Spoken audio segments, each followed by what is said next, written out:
5 மாண்புமிகு உறுப்பினர் திரு A K Selvaraj, மாண்புமிகு தகவல் தொழில்நுட்பத்துறை அமைச்சர் அவர்கள். மாண்புமிகு பேரவைத் தலைவர்களே, கோயம்புத்தூர் மாவட்டத்தில் எல்காட் நிறுவனம் கோயம்புத்தூர் உலாங்குறிச்சியில் 61.59 ஏக்கர் நிலப்பரப்பில் ரூபாய் 107 கோடி முதலீட்டில் சிறப்பு பொருளாதார மண்டலத்தை SEZ உருவாக்கியுள்ளது. இது காரமடை நகராட்சியிலிருந்து 24 கிலோமீட்டர் தொலைவில் உள்ளது. எல்காட் நிறுவனம் இதில் அனைத்து உட்கட்டமைப்பு வசதிகளை ஏற்படுத்தி 3524 சதுரடி பரப்பளவு கொண்ட நிர்வாக கட்டடத்தையும் கட்டி முடித்துள்ளது. இந்த எல்கோசேஸில் பின்வரும் தகவல் தொழில்நுட்ப நிறுவனங்களுக்கு குத்தகை அடிப்படையில் நிலம் ஒதுக்கீடு செய்யப்பட்டுள்ளது. 1. திருவாளர் விப்ரோ லிமிடெட் 9.5 ஏக்கர். 2. திருவாளர் Tidel Park Coimbatore limited 9.5 acre. மேற்கூறிய தொழில்நுட்ப நிறுவனங்கள் 23 லட்சம் சதுரடி பரப்பளவில் தகவல் தொழில்நுட்ப கட்டடத்தை கட்டி முடித்து சுமார் 16,809 பணியாளர்களுடன் இயங்கி வருகின்றன. மேலும் தகவல் தொழில்நுட்பம் மற்றும் தகவல் தொழில்நுட்பம் சார்ந்த நிறுவனங்களின் இடத் தேவையை பூர்த்தி செய்ய 2.66 லட்சம் சதுரடி பரப்பளவில் தகவல் தொழில்நுட்ப கட்டடத்தின் கட்டுமான பணிகள் ரூபாய் 114.16 கோடி மதிப்பீட்டில் மேற்கொள்ளப்பட்டு வருகின்றன. எனவே காரமடையில் கூடுதல் தகவல் தொழில்நுட்ப பூங்கா அமைக்க வேண்டிய தேவை ஏதும் இல்லை. மாண்புமிகு உறுப்பினர் ஏ கே செல்வராஜ். மாண்புமிகு பேரவைத் தலைவர்களே, தங்களுக்கு என்னுடைய வணக்கத்தை தெரிவித்துக் கொள்கிறேன். மாண்புமிகு மைக்கிட்ட பேசுங்க, சத்தமா பேசுங்க. மாண்புமிகு முன்னாள் முதலமைச்சர் எதிர்க்கட்சி தலைவர் அண்ணன் எடப்பாடியார் அவர்களை வணங்குகிறேன். நீண்ட போராட்டத்திற்கு பின்னாலே எதிர்க்கட்சி துணைத் தலைவராக பொறுப்பேற்றிருக்கிற மாண்புமிகு உதயகுமார் அவர்களை பாராட்டி. எங்கேயும் போராட்டம் ஒரு இடத்துல நடக்கலையா? நாட்டில் சட்ட போராட்டமே எதிர்க்கட்சி தலைவர் கேட்டாங்க, முதலமைச்சர் அக்கௌண்ட் பண்ணாங்க, இடம் கொடுத்திருக்கு. முன்னால மாதிரி கொடுக்காம இருக்கல, கொடுத்திருக்கு.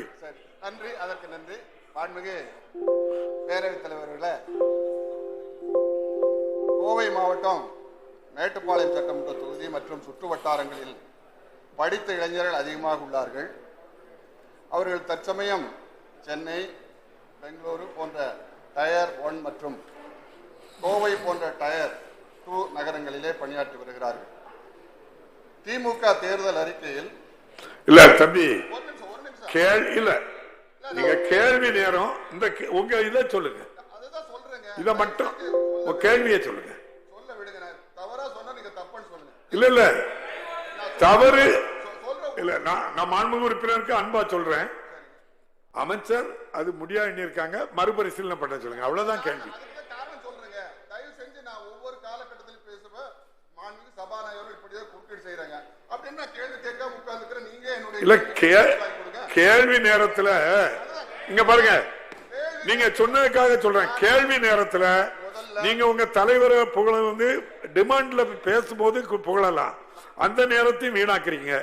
அதுக்கப்புறம் வரும்போது தேர்தல் அறிக்கைக்கு போறீங்க. கேள்வி கேட்டா அந்த கேள்வி அது சம்பந்தமா பதில், அதுக்கு மறுபரிசீலனை, அதான முறை. கேளுங்க, இப்ப கேளுங்க தானே சொல்றேன், கேளுங்க. இல்ல கேளுங்க. திமுக தேர்தல் அறிக்கை வரிசை 193 தொழில் ஒத்துக்களை பரவலாக்குவதன் மூலமாக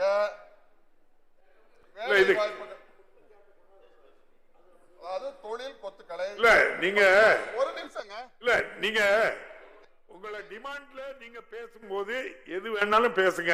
என் கேள்வி நேரத்தை மக்களுக்கு பயன்படக்கூடிய நேரம் இது. நீங்க அதை மட்டும் நீங்க பேசினா நல்லா இருக்கும். இல்ல அமைச்சர் ஒரு பதில் சொல்லிருக்காங்க, அதுக்கு நீங்க அடுத்த துணையா கேளுங்க. அதாவது தொழில் கொத்துக்களை பரவலாக்குவதன் மூலம் வேளாண்மை அல்லாத தொழில் வாய்ப்புகளை உருவாக்குவோம் என்று கூறியிருக்கிறார்கள்.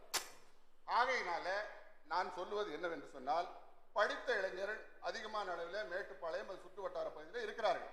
ஆகவே மாண்புமிகு அமைச்சர் அவர்கள் டைடல் மற்றும் எல்காட் மூலமாக பின்தங்கிய பகுதிகளுக்கு தேர்தல் அறிக்கை சொல்லியது போல இந்த தொழில் வாய்ப்புகளை அமைத்து தர முன்வருமா என்பது தங்கள் வாயிலாக அமைச்சர் அவர்கள்.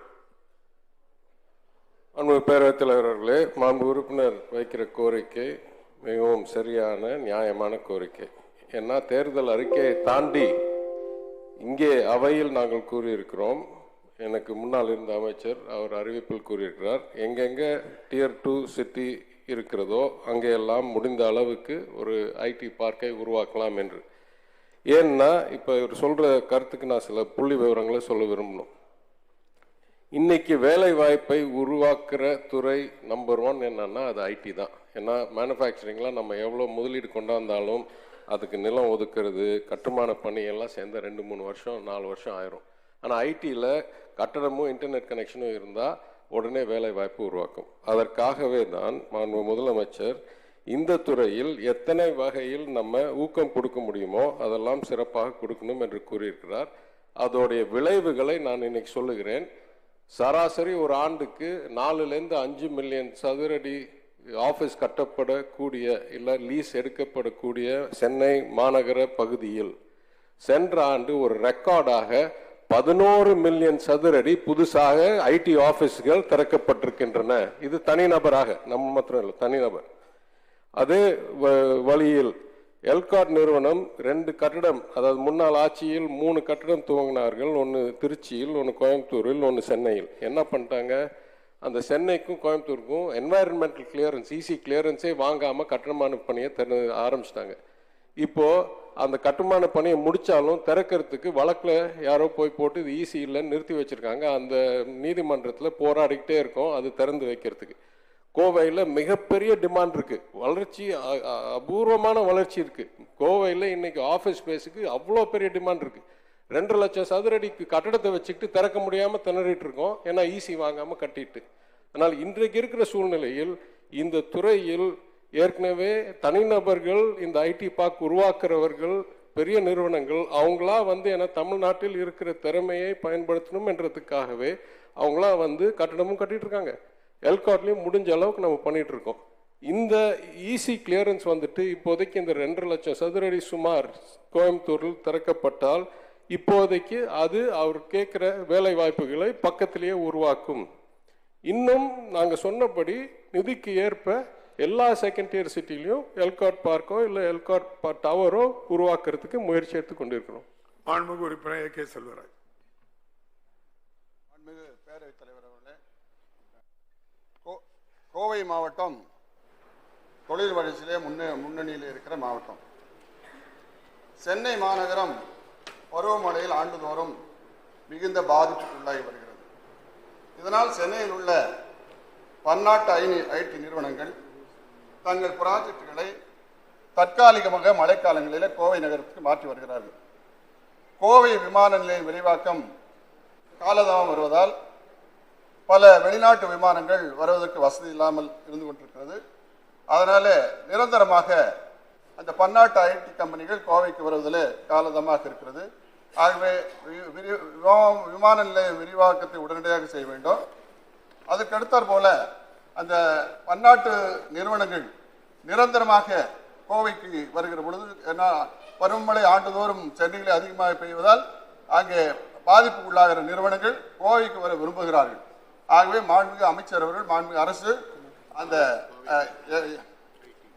அதாவது ஐடி நிறுவனங்கள் கோவைக்கு வருவதற்கு எல்காட் மூலமாக புதிய கட்டடங்களை கட்டுவதற்கு உரிய நடவடிக்கை எடுக்க வேண்டும். கூடுதலாக ஏற்கனவே ஸ்பெஷல் எக்கனாமிக் ஜோன் ஏற்கனவே நீங்கள் அறிவித்திருக்கிறீர்கள்.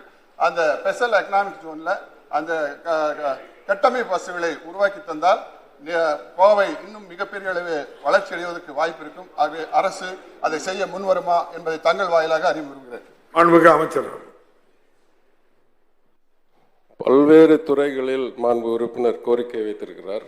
ஐடி துறையை தாண்டி, ஏன்னா விமான நிலையம் பாக்கி இதெல்லாம் கூறியிருக்கிறார். அதுக்கு பதில் சொல்கிற எனக்கு உரிமை இல்லை வெவ்வேறு துறைகள். ஆனால் ஐடி துறையை பொறுத்த வரைக்கும் நான் கூற விரும்புகிறது, அவர் சொல்கிற இந்த ரிஸ்க் மேனேஜ்மெண்ட், எங்கே வெள்ள பாதிப்போ இல்லை பேரிடர் வர்றதுக்கு வாய்ப்பு இருக்கோ அங்கெல்லாம் கூடுதல் வேலை இருக்கக்கூடாது. அதே போல் ஒரே ஒரு ஊரில் 10,000 வேலைக்கு பதிலாக அதை பிரித்து ரிடண்டன்சி டிபெண்டன்சி இல்லாமல் இருக்கிறதுக்கு பண்ணுறது நாடு பூரா நடக்குது, உலகம் பூரா நடக்குது. எங்கே மனித வளம் இருக்கோ அங்கே தான் அந்த ஈர்ப்பு இருக்குது. அதனால் தமிழ்நாடுடைய முக்கிய சக்தி 100 ஆண்டு திராவிட இயக்கத்தில் எல்லாத்துக்கும் கல்வி கொடுத்து இப்போ என்ஜினியர் இந்தியாவிலேயே 17% என்ஜினியர்கள் தமிழ்நாட்டில் மட்டும் பொறியியல் ஒரு ஆண்டுக்கு வெளியாகிறார்கள். அதனால இங்கே எல்லா கம்பெனியும் வர்றாங்க. எப்படி நீங்கள் சென்னையை டீரிஸ்க் பண்ணி கோவைக்கு போகணுன்னு பார்க்குறாங்கன்னு சொல்கிறீங்களோ, அதே மாதிரி பெங்களூரை டீரிஸ்க் பண்ணி ஹைதராபாத்தை டீரிஸ்க் பண்ணி சென்னைக்கு இல்லை கோயம்புத்தூருக்கு இல்லை மதுரையிலேயே புது 3 நிறுவனத்தை நானே போய் திறந்து வைத்திருக்கிறேன். ஐடியில் ஜென்பேக் உட்பட்ட உலக அளவில் இருக்கிற பெரிய நிறுவனங்கள். ஸோ இதுதான் எங்களுடைய இலக்கு, இவங்களெல்லாம் ஈர்ப்பது. அதற்கு ஏற்ப இன்னும் ஒரு 10 நாளில் ஒரு பெரிய ஐடி கான்ஃபரன்ஸ் நடத்த இருக்கிறோம், 23-24. அதில் அமெரிக்காலேருந்து, சிங்கப்பூர்லேருந்து, ஆஸ்திரேலியாவிலேருந்து, யூரோப்லேருந்து எல்லாத்தையும் எப்படி ஜிஐஎம் நடத்தினோமோ தொழிலுக்கு, இதே மாதிரி ஐடிக்கு ஒரு கான்ஃபரன்ஸ் நடத்த இருக்கோம். அது இல்லாமல் நாங்களே போய் ஒரு மார்க்கெட்டிங் ப்ரோக்ராம் எல்லா நாட்டிலையும் போய் இங்கே இருக்கிற திறமையை மனித வளத்தை நீங்கள் வேறு ஊருக்கு கொண்டு போய் அங்கே உருவாக்குறதுக்கு பதிலாக நம்ம ஊருக்கே கொண்டாந்து முதலீடு செய்யுங்க, நாங்கள் எல்லாம் ஏற்பாடு பண்ணி கொடுக்குறோம்னு சொல்லிட்டு அந்த ஊக்க திட்டத்தை பாலிசியையும் சிறப்பித்து முதலமைச்சர் எங்களுக்கு கொடுத்துருக்கிற ஆதரவினால் இதெல்லாம் சிறப்பாக செய்து போன வருஷம் ரெக்கார்டை இந்த வருஷம் பீட் பண்ற அளவுக்கு நாங்கள் பணி செய்துட்டு இருக்கிறோம். சிறப்பாக வேலை வாய்ப்புகள் உருவாக்கும். நீங்க சொல்ற மாதிரி கோயம்புத்தூர்ல இன்னும் நிறைய நிறுவனங்களை ஈர்ப்பதற்கு முழு முயற்சி எடுத்து அதை நிறைவேற்றுவோம் என்று பேரவைத் தலைவர் வாயிலாக உறுப்பினருக்கு கூறிக்கொள்கிறேன். விநாயகன் 26 மாண்புமிகு உறுப்பினர் திரு KS சரவணகுமார், மாண்புமிகு சிறுபான்மை நலன் மற்றும் வெளிநாடு வாழ் தமிழர் நலத்துறை அமைச்சர் அவர்கள். மாண்புமிகு பேரவைத் தலைவர் அவர்களே, சிறுபான்மையினருக்கு கல்லறை தோட்டம், அடக்கஸ்தலம் அமைக்க அந்தந்த மாவட்ட